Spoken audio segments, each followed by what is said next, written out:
Masyarakat ni tuan-tuan puan dirahmati Allah Taala, dia tidak pernah tenang dengan kita. Semalam khutbah Jumaat, kalau kita dengar betul-betul, ada satu kenyataan saya suka nak dengar. Dan sekarang suka pendengarannya. Bila menceritakan tentang peranan ulama. Bila ulama ni diam, dia kata ulama ni syaitan bisu. Bila ulama ni bersuara, dia dituduhnya ulama ni sebagai penunggang agama. Diam tak boleh, cakap tak boleh. Inilah keadaan bila bersama dengan masyarakat. Inilah hakikatnya ujian bila bersama dengan masyarakat. Bukan pada ulama sahaja tuan-tuan.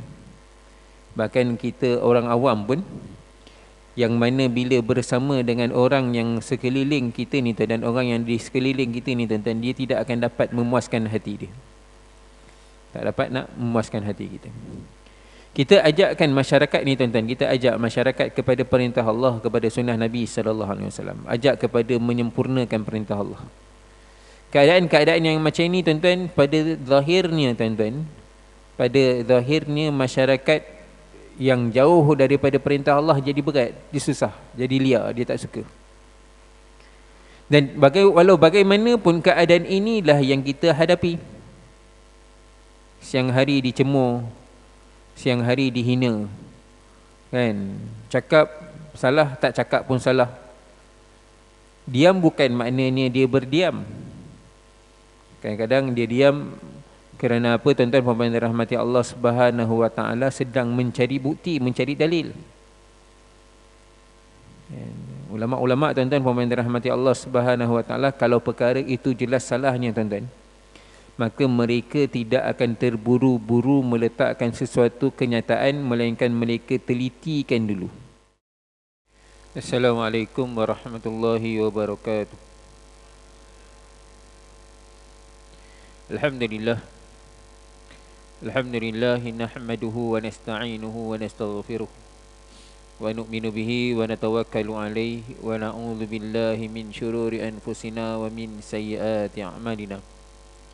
من يهده الله فلا مضل له ومن يضلل فلا هادي له أشهد أن لا إله إلا الله وحده لا شريك له وأشهد أن محمدا عبده ورسوله اللهم صل وسلم وبارك على سيدنا محمد وعلى آله وصحبه وبارك وسلم رب اشرح لي صدري ويسر لي أمري واحلل عقدة من لساني يفقهوا قولي Rabbi yasir wa la tu'asir wa tammim bil khair wa bika nasta'in ya fattah ya fattah ya fattah amma ba'd. Alhamdulillah tuan-tuan, puan-puan muslimin muslimat yang dirahmati Allah. Pertama dan selamanya mari kita ucapkan syukur kita kepada Allah kerana Allah Subhanahu wa taala masih lagi kekalkan kita di atas nikmat dan rahmatnya. Allah Subhanahu wa taala masih lagi berikan kita taufik dan hidayat, dapat lagi kita terus beriman, beramal, menunaikan perintah-perintahnya, mengikut sunnah jalan petunjuk yang telah ditunjukkan oleh baginda Nabi SAW. Moga-moga dengan kita terus menerus menjalankan perintah Allah, mentaati segala suruhan dia, menjauhi larangan dia, mencontohi kehidupan baginda Nabi SAW, maka Allah Subhanahu wa taala tambahkan lagi nikmat-nikmatnya kepada kita. Allah Subhanahu wa taala permudahkan urusan kita. Allah Subhanahu wa taala angkat kesusahan kita, lebih-lebih lagi dalam kita berhadapan dengan pelbagai cabaran yang ada pada masa kini. Tuan-tuan puan-puan yang dirahmati Allah, insya-Allah pagi ini kita akan sambung kitab pengajian kita, kitab Minhajul Abirin, Jalan Para Abid, susunan karangan daripada Imam Al-Ghazali rahimahullah taala.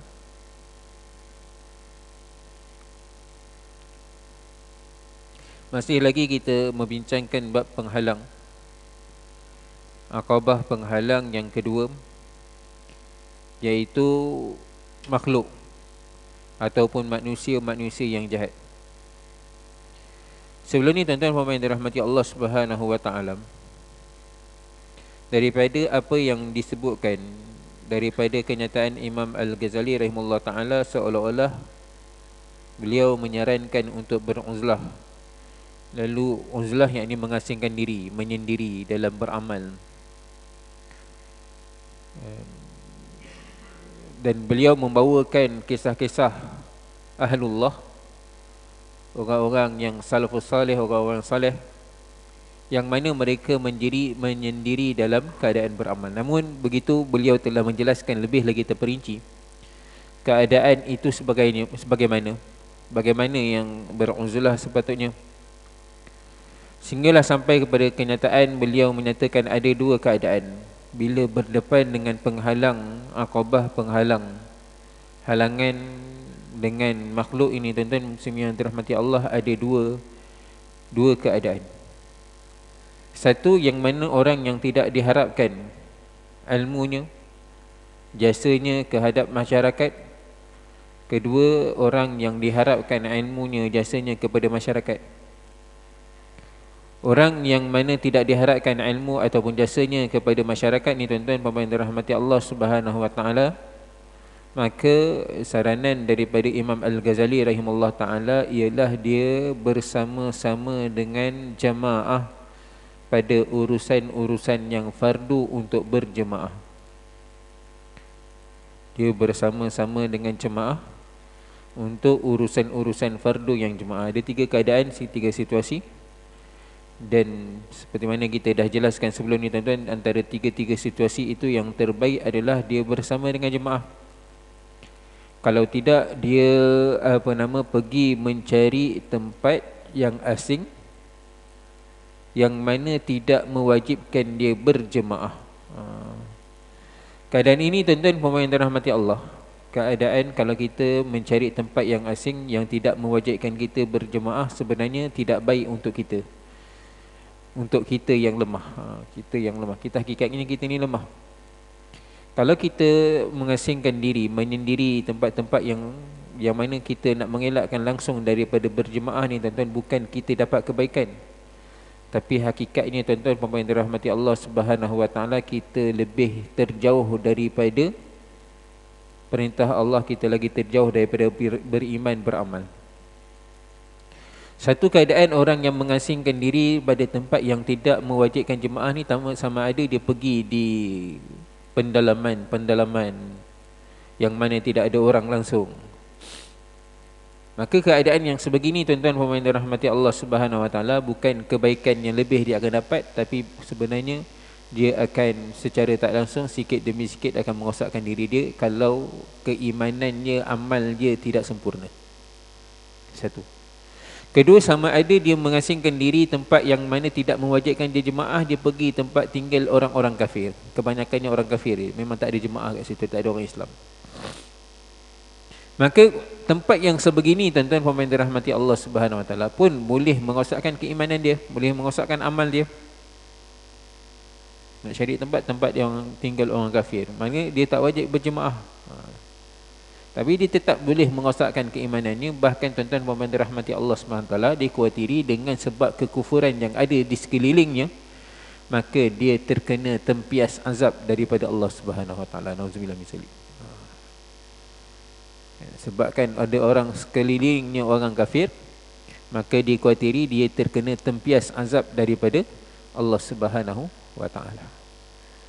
Dan satu situasi, satu lagi situasi, tuan-tuan puan-puan yang dirahmati Allah Subhanahu wa taala, dia beranggapan memang keadaan masyarakat jemaah ni langsung tidak boleh lagi diselamatkan. Dan ini bukan mudah-mudah untuk dia menjatuhkan hukum macam itu.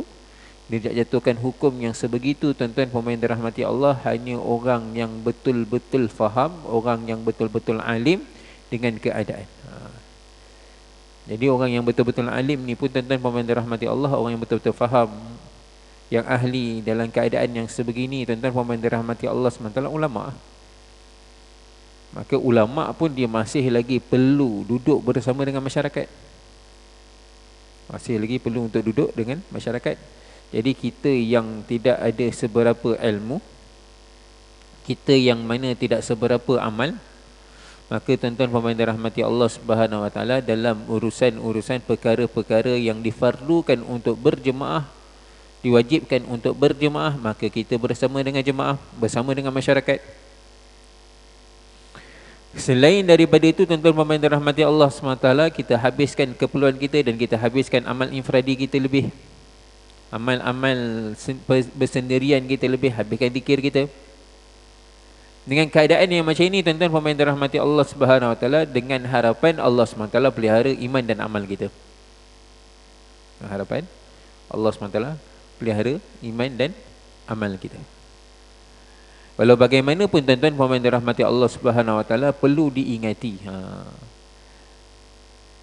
Saya dah pernah cerita sebelum ni tuan-tuan, kan, dalam perkara yang wajib berjemaah, antara perkara yang wajib untuk berjemaah ni tuan-tuan, sebenarnya untuk solat berjemaah pun perkara ni wajib. Kalau ditanya apakah hukum solat berjemaah ni tuan-tuan pemain dirahmati Allah Subhanahu Wa Taala, ia bukan sunat, dia adalah fardu kifayah. Solat berjemaah. Begitu juga tuan-tuan pemain dirahmati Allah Subhanahu Wa Taala, dalam nak menyampaikan peringatan, nak meringatkan orang-orang di sekeliling kepada perintah Allah Subhanahu Wa Taala ni tuan-tuan, dia tidak boleh berjalan dengan bersendirian, bahkan dia perlu berjalan dengan jemaah. Yang ini mendakwahkan kawan-kawan kita, orang di sekeliling kita. Maka tuan-tuan pemain dirahmati Allah Subhanahu Wa Taala, secara tidak langsung banyak perkara-perkara yang mana perlu dan wajib untuk kita berjemaah. Dan jemaah yang macam mana tuan-tuan? Jemaah Islam yang mana jemaah tersebut ada ulama bersamanya. Jemaah yang macam ini yang mana kita kena dekatkan diri kita. Jemaah yang macam mana kita perlu dampingi, perlu kita hampiri, ialah jemaah Islam, dan jemaah yang mana ada ulama bersama dengannya.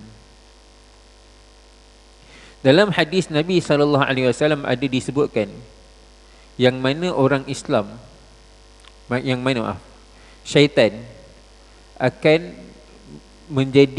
mencari mangsanya sebagaimana serigala mencari kambing-kambing yang menyendiri. Ada 3 jenis kambing menyendiri dalam hadis disebut. Satu, kambing yang mana dia memang jauh, dia menjauhkan daripada kumpulan dia. Kedua, kambing yang mana dia leka dengan urusan dia, sehingga kan dia terpisah daripada kumpulan dia. Dan yang ketiga tuan-tuan puan-puan yang dirahmati Allah Subhanahu Wa Taala, kambing yang mana dia tak indahkan keadaan sekeliling dia. Dan itulah hakikatnya manusia ni tuan-tuan. Ada orang yang memang dia jauh daripada jemaah Islam, ataupun dia tak ambil kisah pun keadaan orang Islam, dia hanya fikirkan keadaan dia sahaja, tak indah pun. Yang hari ni, yang mana tuan-tuan pemain dirahmati Allah Subhanahu Wa Taala, keadaan-keadaan yang sebegini tuan-tuan mudah untuk syaitan merosakkan kita. Ada amalan, ada perkara-perkara yang mana kita perlu menyendiri, yang mana tidak ada kaitan dengan jemaah. Ketika itu kita menyendiri, kita habiskan amalan kita bersendirian. Ada keadaan tuan-tuan pemain dirahmati Allah Subhanahu Wa Taala, kita dituntut untuk bersama dengan jemaah, dan itu lebih baik lagi. Dan amalan yang berjemaah ni tuan-tuan pemain dirahmati Allah Subhanahu Wa Taala umpama lautan, nak dibandingkan amalan yang menyendiri. Dan walaupun kita cerita solat berjemaah ni 25 hingga 27 kali ganda lebih baik daripada solat bersendirian. Itu kalau kita kira satu solat. Kalau kita kira 5 kali solat, itu belum lagi kira solat jemaah yang lebih besar. Kan ulama-ulama buatkan tafsiran tuan-tuan pemain dirahmati Allah Subhanahu Wa Taala, tafsiran gandaan pahala tu tuan-tuan pemain dirahmati Allah Subhanahu Wa Taala bukan satu dengan satu yang sama, satu dengan 25 yang sama. Dan kalau kita bandingkan satu botol air dengan 25 botol air, tu nampak sama. 25 botol air yang berisi 500 ml, itu sama. Tapi ulama tafsirkan tuan-tuan pemain dirahmati Allah SWT, bandingan dia satu dengan 25 kali ganda, itu tuan-tuan pemain dirahmati Allah SWT gandaan yang sangat-sangat besar. Jauh lebih besar. Jauh lebih besar. Sebab tu tuan-tuan pemain dirahmati Allah SWT, amalan yang berjemaah ni Allah SWT berikan ganjarannya berlipat kali ganda. Berlipat kali ganda. maka kita hubungkan diri kita dengan jemaah. Dengan sebab kita menghubungkan diri kita dengan jemaah, Allah Ta'ala pelihara kita.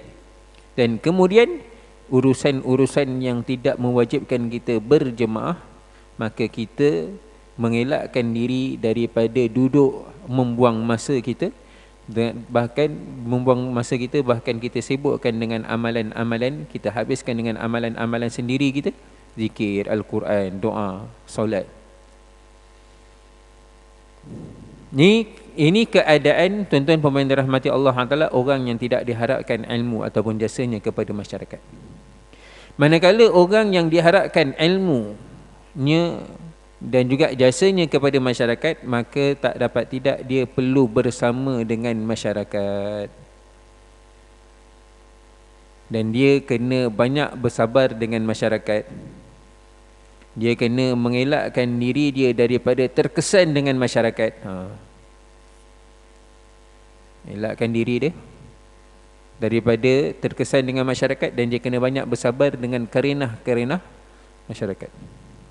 Bahkan dia tidak menunjukkan kelemahan-kelemahannya kepada masyarakat. Macam mana kata Sayyidina Umar radhiyallahu taala anhu, in nimtul laila la udayyanna nafsi wa in nimtun nahara la udayyana ra'iyata fa kaifa li bin naumi baina hataini. Kalau aku tidur waktu malam, maka aku mensia-siakan diri aku tak beramal. Amalan aku jadi sia-sia. Kalau aku tidur pada waktu siang hari, maka rakyat, orang-orang bawahan aku akan mendapat kerugian, mendapat kesusahan. Maka bagaimana aku boleh nak tidur pada dua-dua waktu ni? Nak bagi tahu dia kurangnya waktu rehat dia.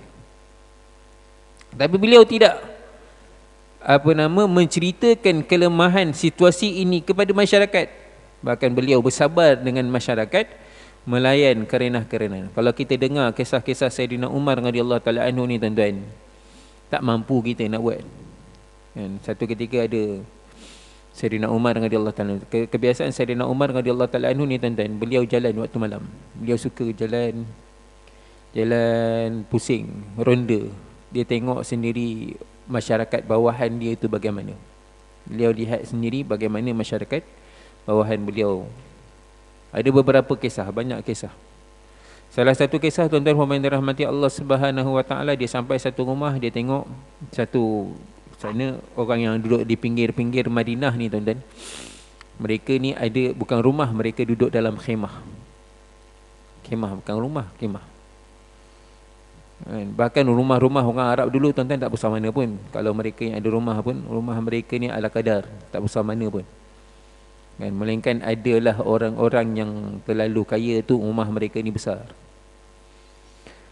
Jadi tuan-tuan pemain dirahmati Allah Subhanahu Wa Taala, Sayyidina Umar radhiyallahu taala anhu setelah sampai pada satu khemah, nampak ada budak-budak kecil menangis di luar.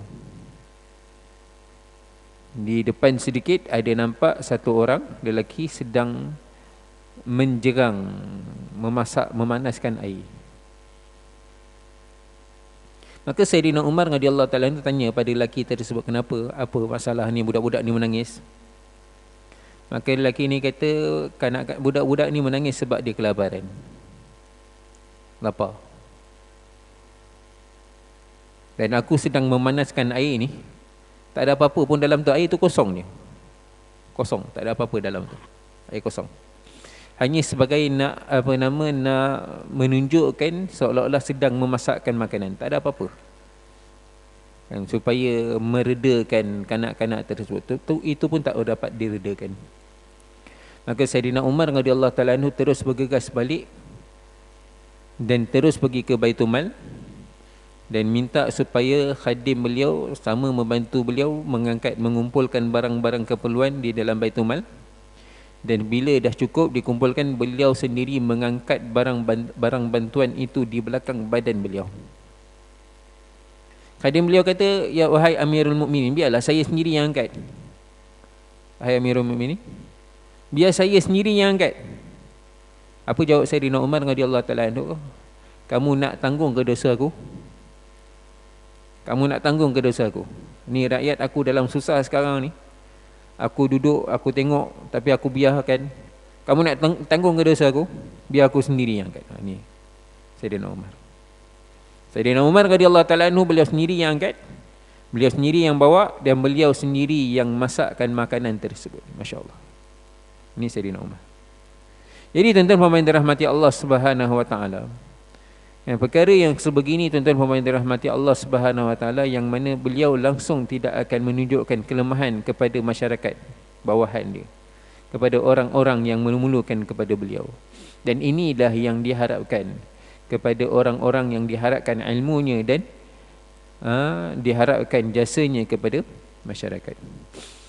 Dalam pengertian kata Sayyidina Umar radhiyallahu taala anhu ini, iaitu mengimbangkan tanggungjawabnya terhadap diri sendiri dan terhadap masyarakat dan juga terhadap Allah Subhanahu wa taala. Beberapa rangkap syair telah dibentangkan kepada saya, yakni kepada Syekh Al-Imam Al-Ghazali rahimahullah ta'ala, iaitu: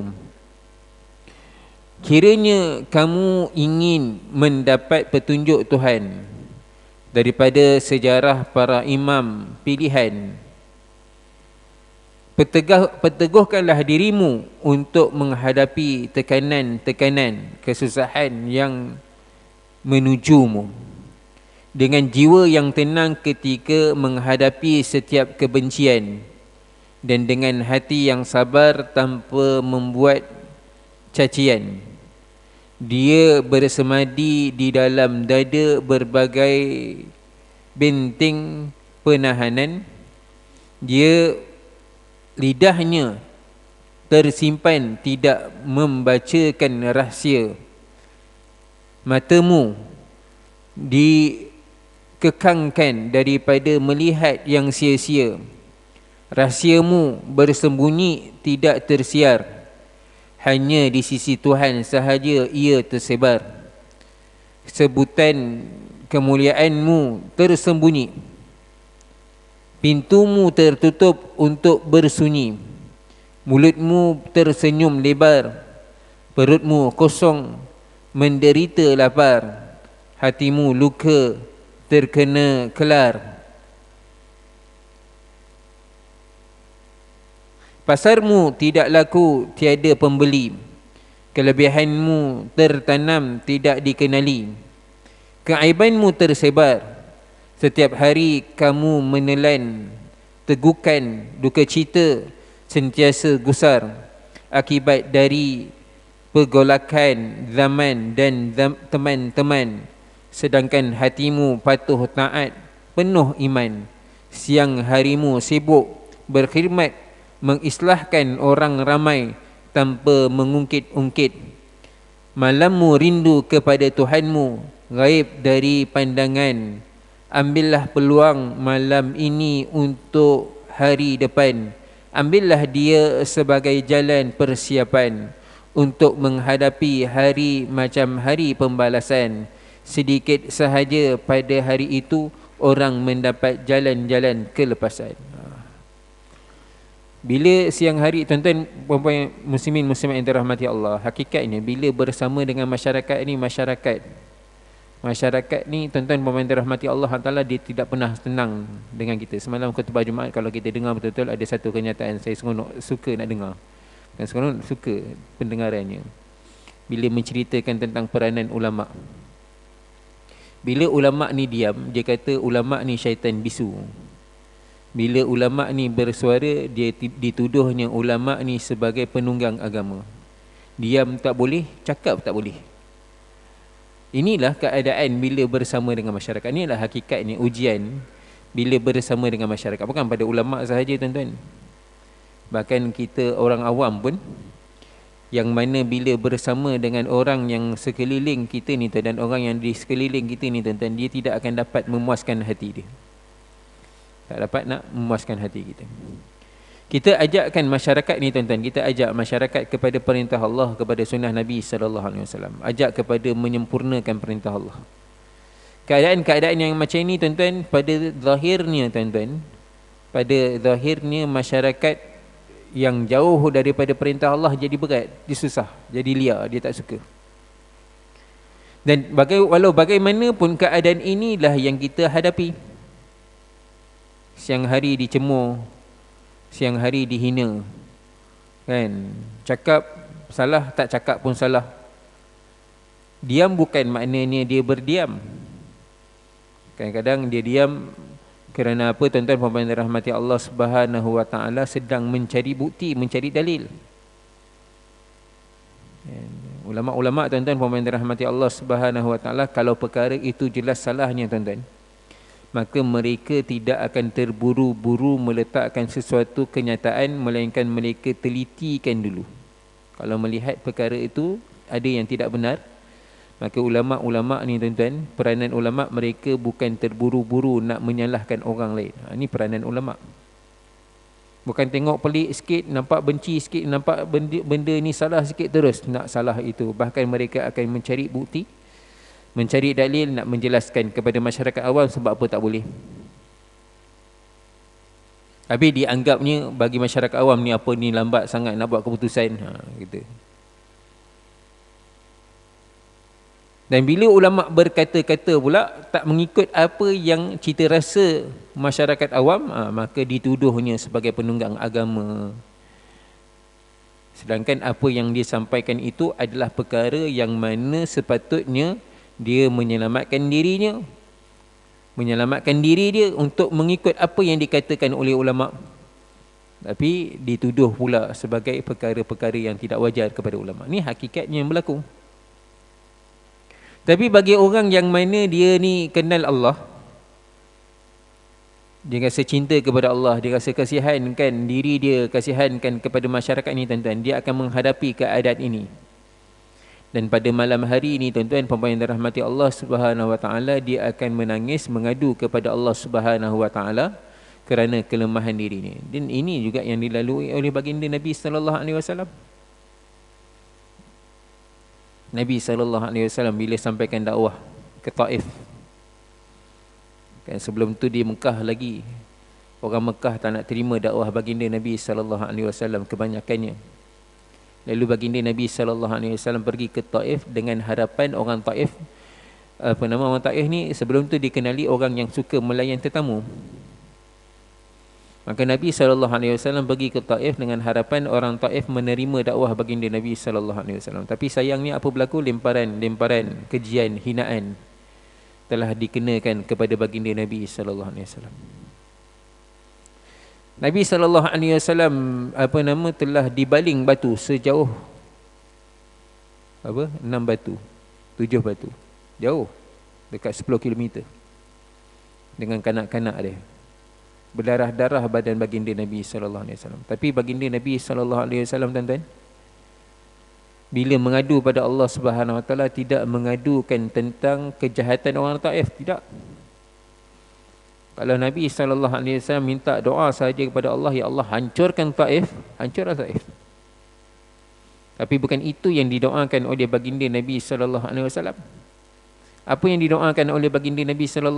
Baginda Nabi SAW berdoa menceritakan kelemahan diri baginda kepada Allah Subhanahu wa taala. Ya Allah, aku ni lemah, ya Allah. Aku ni lemah. Kepada siapa engkau hantar, ya Allah, aku terima. Ni peranan baginda Nabi SAW. Lagi pula masa zaman baginda Nabi SAW, tuan-tuan, baginda Nabi SAW berdakwah dengan menyendiri, sendiri. Tak ada penyokong-penyokong yang bersama dengan baginda ketika itu. Kenapa baginda bersungguh-sungguh dakwah? Kenapa baginda bersungguh-sungguh menyampaikan agama? Kerana baginda Nabi SAW telah melihat dengan mata kepala baginda sendiri keadaan akhir zaman, keadaan akhirat, keadaan syurga neraka. Bagi siapa yang jauh daripada Allah, bagi siapa yang mana berjauh daripada perintah Allah, maka mereka punya tempat di mana? Maka kesungguhan baginda Nabi SAW, baginda Nabi SAW bersungguh-sungguh bawakan masyarakat yang ada kembali kepada Allah. Ini kesungguhan baginda. Sebab tu ada Imam Ghazali bagi tahu satu orang yang dah melihat keadaan, dia dah tahu, kenal keadaan apa yang akan berlaku. Allah Ta'ala sampaikan ilham kepadanya, Allah Ta'ala sampaikan ilmu kepada dia. Mana mungkin satu orang yang mana dapat pengetahuan ini maka dia akan duduk diam, berlepas dada, berlepas diri daripada orang lain, lebih-lebih lagi kepada keluarga yang terdekat. Maka niscayanya tuan-tuan puan-puan dirahmati Allah Subhanahu Wa Taala, dia bersungguh-sungguh akan membawa orang-orang di sekelilingnya kembali kepada Allah Subhanahu Wa Taala. Begitulah peranan ulama. Peranan ulama, Allah Taala berikan ilmu kepada dia, Allah Taala berikan pengetahuan kepada dia. Mana mungkin satu orang ulama, satu orang yang mana telah mengetahui apakah yang akan berlaku yang Allah Taala dah sebarkan melalui hadis Al-Quran, maka dia berdiam diri sahaja.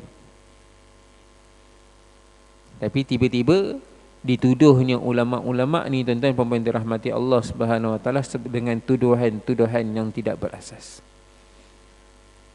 Ya, tidak dinafikan mungkin ada ulama-ulama su', ulama-ulama yang jahat. Tapi bukan hak kita tuan-tuan puan-puan dirahmati Allah SWT nak menghukum ulama-ulama sewenang-wenangnya secara umum. Ulama jahat ni macam mana tuan-tuan? Yang mana dia meletakkan dunia ni di hadapan dia. Dia meletakkan dunia ni di hadapan dia. Dia hanya nakkan, inginkan habuan dunia semata-mata. Tapi sedangkan tuan-tuan puan-puan dirahmati Allah SWT, kebanyakan ulama tidaklah sebegini. Tapi walau bagaimanapun, kalau ada sekalipun, kan ada pula yang kata, Kang, tengok ustaz ni apa nama, nak berkuliah, nak berikan tazkirah, nak buat forum, dia minta bayaran ribu-ribu. Ini dia kata ustaz ni penunggang agama pula.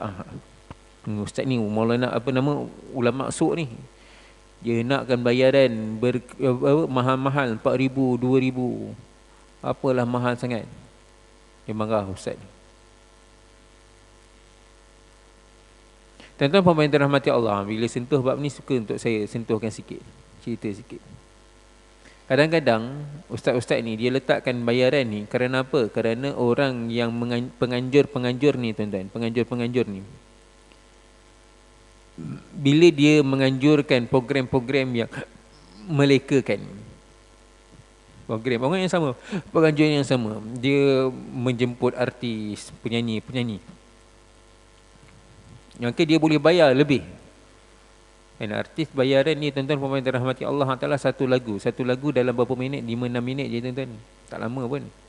Itu pun dah ribu-ribu dah dibayar, banyaklah. Ustaz ni nak berkuliah tuan-tuan, nak nak bertazkirah, nak beri kefahaman, bukan membawa kepada majlis kelekaan, bahkan membawa kepada majlis mengingati Allah Subhanahu Wa Taala. Kan setengah jam tak nak, dia nak lama-lama 1 jam, baru minta sikit bayaran. Tuan-tuan puan-puan dirahmati Allah Taala, dikatakan ini ustaz ni penunggang agama. Moga Allah Taala ampunkan kita. Kena lihat situasi, kena lihat keadaan. Itu sebab saya kata tuan-tuan, bukan hak kita nak menilai ustaz ni, ustaz ulama yang jahat ataupun tidak. Itu dia dengan Allah Subhanahu Wa Taala. Itu dia dengan Allah Subhanahu Wa Taala. Tapi kalau kita nak kita nak muliakan guru-guru kita, tak salah kita nak bagi apa yang sepatutnya kita bagi. Kan? Guru-guru kita ramai, masya-Allah. Kan, kalau kita perlu bagi bayaran yang lebih pun kerana ilmu yang dibagi. Saya pernah satu kali saya jumpa satu orang motivator pakar motivasi tu. Kan, beliau bagi motivasi. Sekali itu saya duduk bersama dengan beliau, beliau punya kata-kata ni, kata-kata beliau sama je. Masya-Allah, sama je. Dia duduk kat sini, dia cakap benda yang sama, dia duduk kat sana, dia cakap benda sama. Sampaikan kita dah mula hafal dah apa yang beliau katakan. Duduk hari-hari dengan beliau. Satu kali beliau dijemputkan untuk beri motivasi, dan memang dah tahu dah apa yang dia bagi tahu ni sama je. Dia bagi masa dalam 2 jam ke 4 jam macam tu. Dia bagi ceramah motivasi. Tanya dia, berapa dapat doktor? Doktor dapat berapa banyak? Tanyalah dapat berapa banyak dengan dia bagi ceramah motivasi tu. Dia kata 4,000. 4,000 dapat. Oh, saya kata banyak. Kita tak biasa. Kita kata banyak dapat 4,000. Terus doktor ni pakar motivasi ni sangkal saya, Ustaz, ni sikit je Ustaz, boleh bagi lebih lagi, sepatutnya boleh dapat lebih lagi. Uish, bagi kami lah dapat 4,000 ni dah banyak dah. Itu pun kadang-kadang orang berkira lagi. Ni pakar motivasi dia bercakap pula benda yang sama-sama je. Tuan-tuan puan-puan yang dirahmati Allah SWT, bayangkan ulama'-ulama' kita cakap benda yang mana kita perlukan untuk akhirat kita, perlukan untuk kehidupan kita di dunia.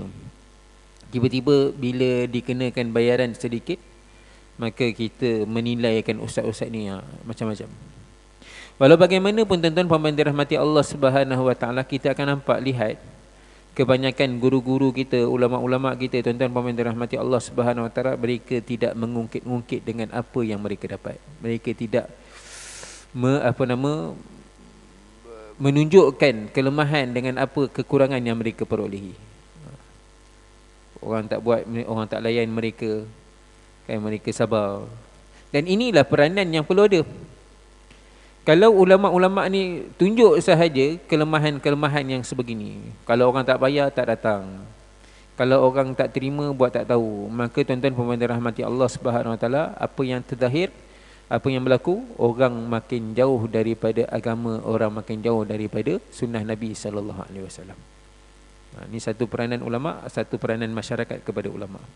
Jadi tuan-tuan puan-puan dirahmati Allah Subhanahu Wa Taala, hakikatnya tuan-tuan puan-puan dirahmati Allah SWT, seperti mana kita dah terangkan sebelum ni, peranan ilmu ataupun peringatan kepada masyarakat ni tuan-tuan tidak memadai dengan kita harapkan kepada ulama' sahaja. Hanya kepada ulama' ataupun kepada pemimpin-pemimpin Islam sahaja tidak memadai. Bahkan tuan-tuan puan-puan dirahmati Allah Subhanahu Wa Taala, di kalangan kita yang Allah Taala berikan kita kesedaran untuk datang solat berjemaah, masya-Allah, untuk bersama-sama dengan jemaah, masya-Allah, Allah Taala berikan kita ni kesedaran sedikit, duduk dalam majlis-majlis ilmu, tuan-tuan puan-puan dirahmati Allah, masya-Allah. Maka Allah kita juga diberikan peranan, diberikan tanggungjawab untuk bersama dengan masyarakat, untuk ajak masyarakat kepada perintah Allah, kepada sunnah Nabi sallallahu alaihi wasallam. Dan ia dinamakan, disebutkan sebagai tuntutan dakwah, ajakan. Dan tuntutan dakwah ni tuan-tuan puan-puan dirahmati Allah Subhanahu Wa Taala, hari ini dia sangat-sangat diperlukan. Kalau ia dihentikan tuan-tuan puan-puan dirahmati Allah Taala, ataupun kita hanya berlepas, kita hanya harapkan kepada ulama'-ulama' kita saja tuan-tuan, tuntutan ini tidak dapat disempurnakan. Bahkan perlu juga orang-orang di sekeliling, lebih-lebih lagi orang-orang yang mana Allah Taala berikan kesedaran hari ini untuk datang berjemaah, duduk dalam majlis-majlis ilmu, sama-sama memberi peringatan kepada orang-orang di sekeliling dia. Dan saya selalu bagi tahu tuan-tuan puan-puan dirahmati Allah Taala, kita kan nak dakwah besar-besar pun, nak cerita ilmu lebih-lebih tak. Dakwah ini cukup memadai juga tuan-tuan. Dakwah nak mengajak orang kepada kebaikan ni cukup juga memadai juga. Kita ajak dia, jomlah datang masjid, jomlah datang masjid, malam ni ada ceramah, jomlah datang masjid, malam ni ada kuliah. Kita ajak macam ini dia tuan-tuan, pun dah dikira dakwah. Mana tahu kalau kita ajak sebabkan dia duduk kuliah, dia duduk ceramah, sebabkan dia dengar kuliah ceramah ustaz-ustaz ni tuan-tuan puan-puan dirahmati Allah, secara tak langsung dia mendapat taufik hidayat daripada Allah, lalu dia berubah, sentiasa datang ke masjid. Siapa dapat saham? Kita yang mengajak dapat saham. Moga Allah Taala beri kita kekuatan. Jadi tuan-tuan puan-puan dirahmati Allah SWT, moga Allah Taala beri kita kekuatan untuk terus taat perintah Allah, ikut sunnah Nabi sallallahu alaihi wasallam. Dan di samping itu juga kita mengajak orang ramai, orang-orang di sekeliling kita, terutamanya keluarga-keluarga kita yang terdekat, untuk sampai kepada perintah Allah, sunnah Nabi sallallahu alaihi wasallam. Yang baik datang daripada Allah, yang lemah kurang kelemahan diri saya minta maaf, minta ampun. Kita tutup aja dengan tasbih kafarah dan surah Al-Asr. Subhanallah bihamdihi, subhanakallah bihamdika, asyhadu an la ilaha illa anta, astaghfiruka wa atubu ilaik. Bismillahirrahmanirrahim. Wal 'asr innal insana lafi khusr illa alladziina aamanu wa 'amilus solihati wa tawassaw bil haqq wa tawassaw bis. Assalamualaikum warahmatullahi wabarakatuh.